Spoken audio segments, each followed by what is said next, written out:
کیا آپ جانتے ہیں کہ سال کا ایک مہینہ ایسا بھی آتا ہے جس میں جنت کے دروازے کھل جاتے ہیں، جہنم کے دروازے بند کر دیے جاتے ہیں اور سرکش شیاطین کو قید کر دیا جاتا ہے، جس میں آپ کو عبادت کا ثواب 700 گنا ملتا ہے۔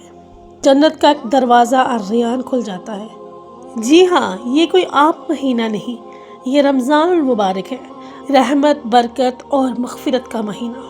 آج کی ہماری ویڈیو کا ٹائٹل ہے جنت کے دروازے کھل گئے، کیا آپ تیار ہیں؟ بائے انجینئر محمد علی مرزا۔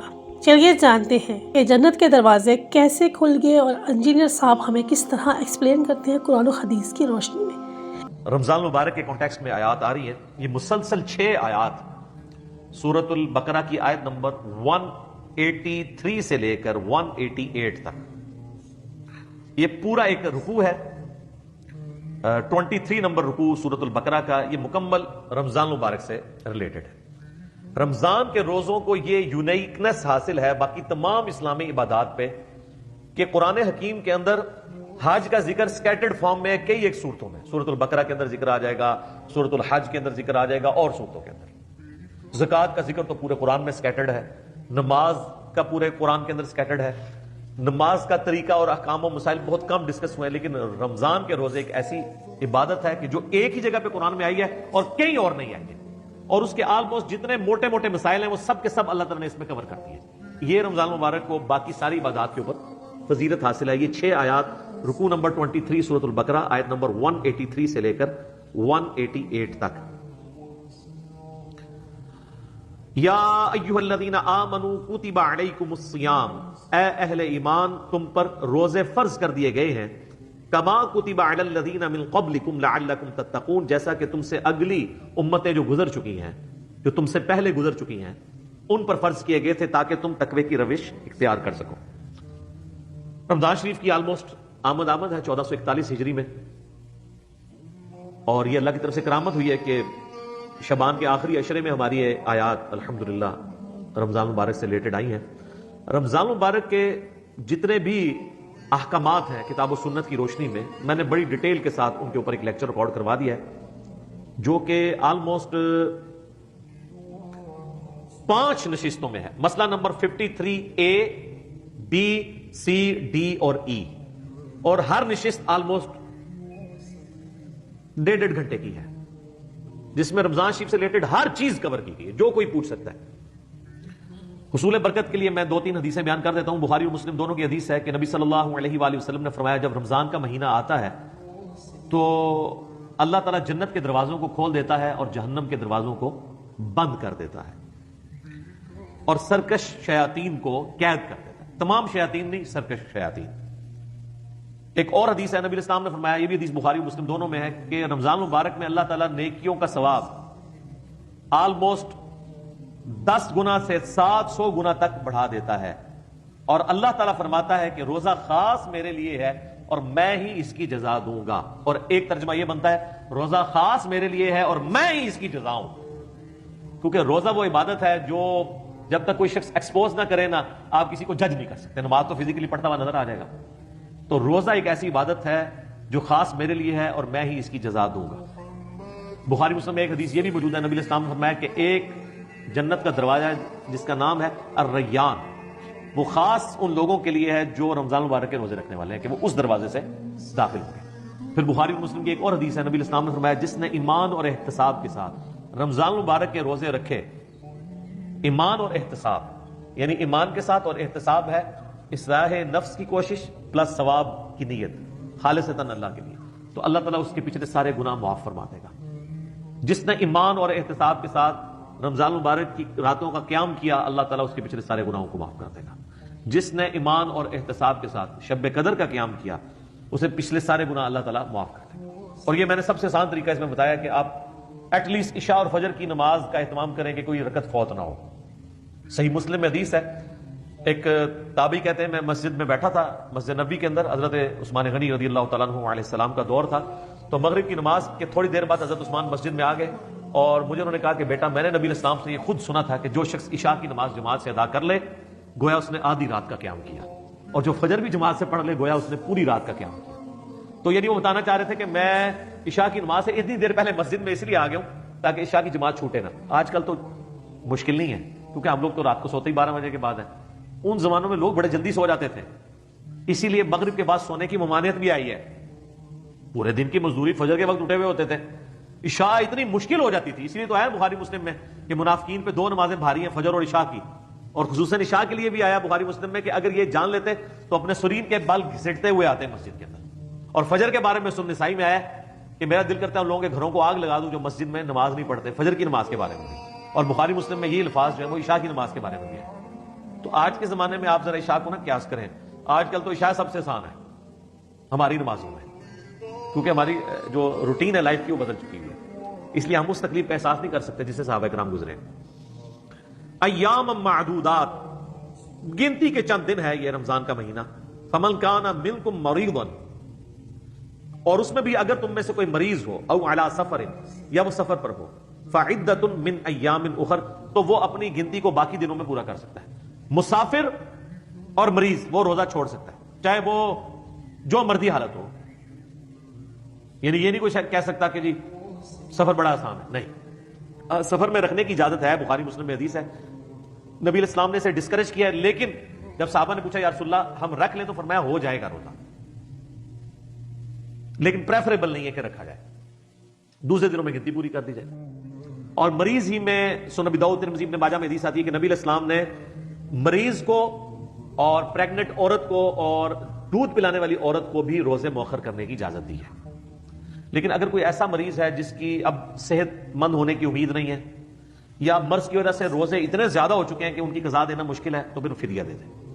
اسی میں وہ عورت بھی شامل ہے کہ جس نے کافی زیادہ, ظاہر ہے ایک عورت پریگننٹ تھی, پھر اس کے بعد 2 سال دودھ پلاتی رہی, اور پھر اس طرح اس کا سلسلہ 8-9 سال گزر گئے, تو اس میں تردد ہے, تو وہ صرف فدیہ دے لے. اس میں سیدنا ابو ہریرہ کا قول ہے سنن کبریٰ البیہقی میں کہ آپ نے جو یہ روزوں کی قضا دینی ہے یہ اگلے رمضان سے پہلے دینی ہے. اگر اگلا رمضان آ گیا تو پھر اب آپ فدیہ بھی دیں گے اور ایک روزے کی بدلے ایک روزے کی قضا بھی کریں گے. اگر یعنی وہ رمضان سے اگلا رمضان آ گیا, پھر ظاہر اس رمضان کے بعد آپ قضا دیں گے نا. تو یہ اس میں احکام و مسائل ہیں. باقی مسئلہ 53A B C D E آپ دیکھ سکتے ہیں, میں نے ڈیٹیل کے ساتھ بتایا. وَعَلَى الَّذِينَ يُطِيقُونَهُ فِدْيَةٌ طَعَامُ مِسْكِينٍ, اور وہ لوگ جو بڑی مشکل سے ہی ادا کر سکتے ہیں روزہ, بڑی مشکل سے وہ طاقت رکھتے ہیں, تو وہ فدیہ دے دیں مساکین کو. فَمَن تَطَوَّعَ خَيْرًا فَهُوَ خَيْرٌ لَهُ, اور جو کوئی خوشی سے زیادہ نیکی کمانا چاہے, یعنی بعد میں روزہ بھی رکھ لے, اگر فدیہ بھی دیا تھا بعد میں اس کی صحت ٹھیک ہوگی روزہ بھی رکھ لے, تو وہ اللہ تعالیٰ کی طرف سے اجازت ہے. وَأَن تَصُومُوا, اور دیکھو اگر تم روزہ رکھو تو خیر لکم, اسی میں زیادہ اللہ کے نزدیک تمہارے لیے بہتری ہے, ان کنتم تعلمون, اگر تم جانتے ہو. اچھا, یہ جو آیت ہے نا اس کے بارے میں صحابہ کے 2 موقف ہیں. صحیح بخاری میں دونوں موقف امام بخاری نے نقل کیے ہیں. ایک صحابہ کا گروہ یہ کہتا ہے یہ آیت منسوخ ہے, پہلے یہ اجازت تھی کہ ایک صحت مند بندہ بھی روزے کے بدلے فدیہ دے سکتا تھا, چاہے روزہ رکھ لے چاہے فدیہ. جبکہ عبداللہ بن عباس رضی اللہ تعالیٰ عنہ کہتے ہیں یہ آیت منسوخ نہیں ہے, بلکہ یہ آیت آج بھی باقی ہے ایسے لوگوں کے لیے جو ایسے مریض ہیں جو بڑی مشکل سے روزے پر قادر ہوتے ہیں کہ وہ فدیہ دے لیں. صحت مند بندے کے لیے اپلائی نہیں ہوتی, اس کے اعتبار سے تو منسوخ تصور کی جائے گی, لیکن یہ آج بھی اس کا حکم باقی ہے. پھر امام بخاری باقاعدہ لے کے ہیں کہ انس بن مالک آپ کو پتا ہے 110 سال کی عمر میں فوت ہوئے ہیں جی. 8 سال کی عمر میں حضور کے پاس آئے ہیں اور 10 سال آپ کو وضو کرواتے رہے ہیں. ان کی عمر 18 سال تھی تو نبی اسلام دنیا سے چلے گئے. ہم صحابہ کے بارے میں سوچتے ہیں تو سمجھتے ہیں کوئی چٹی چٹی داڑھی والے ہوں گے. 18 سال حضور کی وفات کے وقت. ابن عباس کہتے ہیں میری عمر 13 سال تھی جب دنیا سے نبی علیہ السلام چلے گئے. اتنے بڑے فقیر. عبداللہ بن عمر 22 سال کے تھے, حضور فوت ہو گئے. یہ آپ کو جتنا کچھ پتا چلتا ہے نا یہ نبی علیہ السلام کی مبارک زندگی کے بعد کے ان کے کارنامے ہیں. اس وقت تو بالکل وہ سمجھ لیں کہ نوجوان اور بچے ہی تھے. تو انس بن مالک کے بارے میں امام بخاری نقل کیا جب وہ بوڑھے ہو گئے نا تو روزہ نہیں رکھ سکتے تھے, تو وہ روزانہ ایک مسکین کو بلا کے گوشت کے ساتھ اس کو ایک وقت کا کھانا کھلایا کرتے تھے. اچھا, حنفیوں نے 2 وقت کا کھانا رکھا ہے, لیکن قرآن کا اسلوب اس کو سپورٹ نہیں کرتا. اس میں ہے کہ مسکین کو کھانا کھلا, تو کھانا کھلانا ایک ٹائم کا ہی کھانا ہوگا, 2 وقت کا نہیں. یہ لاجیکلی نہیں بنتا. تو یعنی انس بن مالک رضی اللہ تعالیٰ عنہ خود چاہے وہ دال کھاتے ہوں, مسکین کو جو ہے نا وہ اللہ کے لیے, لن تنالوا البر حتى تنفقوا مما تحبون, تم نیکی کے اعلیٰ ترین درجے کو نہیں پہنچ سکتے جب تک کہ اپنی پسندیدہ چیزیں اللہ کی راہ میں خرچ نہ کر دو. انس بن مالک مسکینوں کو کھانا کھلاتے تھے گوشت کے ساتھ. اجتہاداً امت نے اس پہ اجماع کیا کہ اگر کوئی کھانا نہیں کھلا سکتا تو ایک وقت کے کھانے کا فدیہ کسی مسکین کو دے دیں. اور یہ بھی ہو سکتا ہے کہ آپ کسی مسکین فیملی کو, غریب فیملی کو پورے مہینے کا اپنے جو روزہ, جس طرح شوگر کے مریض ہیں, وہ بے شک جنگ بھی ہیں, وہ تو کبھی بھی قدرت نہیں رکھ پائیں گے, ان کے لیے مشکل ہو جاتا ہے, تو وہ ہر سال فدیہ دے دیں. بوڑھے لوگ ہیں, 80+ ہیں, 90+ ہیں, ان کے لیے روزہ رکھنا مشکل ہو جاتا ہے, تو وہ 30 روزوں کا فدیہ نکال لیں, جو ایک وقت کا کھانا بنتا ہے, جو ایوریج جتنا وہ کھانا جس سٹیٹس کا کھاتے ہیں, یعنی وہ اگر 200 روپیہ والا کھاتے ہیں تو 200 روپے کے حساب سے دیتے ہیں, 300 والا کھاتے ہیں 300 کے اعتبار سے. اور جو لوگ باہر کے ملکوں میں آباد ہیں نا, تو وہ اپنے ملکوں کا حساب لگائیں گے. یہ نہیں ہے کہ وہ خود امریکہ اور یورپ میں کھا رہے ہیں اور جب فدیے کی باری آئے تو پاکستان میں پاکستانی صاحب سے فدیہ دے رہے ہیں, ان کا فدیہ نہیں ادا ہوگا, کیونکہ یہ ساری چیزیں بالمعروف ہوتی ہیں, جہاں پہ آپ رہ رہے ہوتے ہیں اس کے اعتبار سے یہ کنسیڈر کی جاتی ہیں چیزیں, تو وہ فدیہ آپ دے سکتے ہیں. جی ہاں، بہت زبردست طریقے سے انجینئر صاحب نے ایکسپلین کی، اور امید ہے کہ آپ لوگوں نے اس ویڈیو کو فل ہی دیکھا ہوگا، کیونکہ اگر آپ اس مہینے کی برکتیں سمیٹنا چاہتے ہیں تو آپ کے پاس نالج دین کا ہونا چاہیے، وہ بھی اتھینٹک.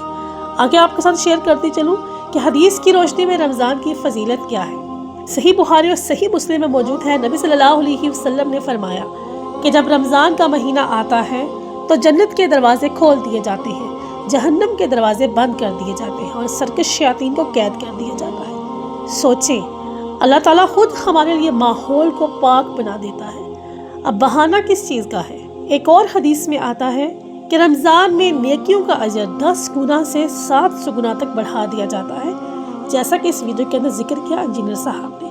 اللہ تعالیٰ فرماتا ہے کہ روزہ میرے لیے ہے اور میں ہی اس کی جزا دوں گا. نماز لوگ دیکھ سکتے ہیں، زکوٰۃ کا اعلان ہو سکتا ہے، لیکن روزہ یہ بندے اور اللہ کے درمیان خفیہ راز ہے. کبھی سوچا آپ اس بارے میں؟ انجینئر صاحب نے جنت کے دروازے کا خصوصی ذکر کیا، ایک حدیث کا بھی ذکر کیا انہوں نے کہ اللہ کے نبی صلی اللہ علیہ وسلم نے فرمایا کہ جنت کا ایک دروازہ ہے جس کا نام الریان ہے، اس دروازے سے صرف روزہ دار داخل ہوں گے. ذرا تصور کریں، قیامت کے دن اعلان ہوگا روزہ دار کہاں ہیں، اور وہ خصوصی دروازے سے داخل ہوں گے.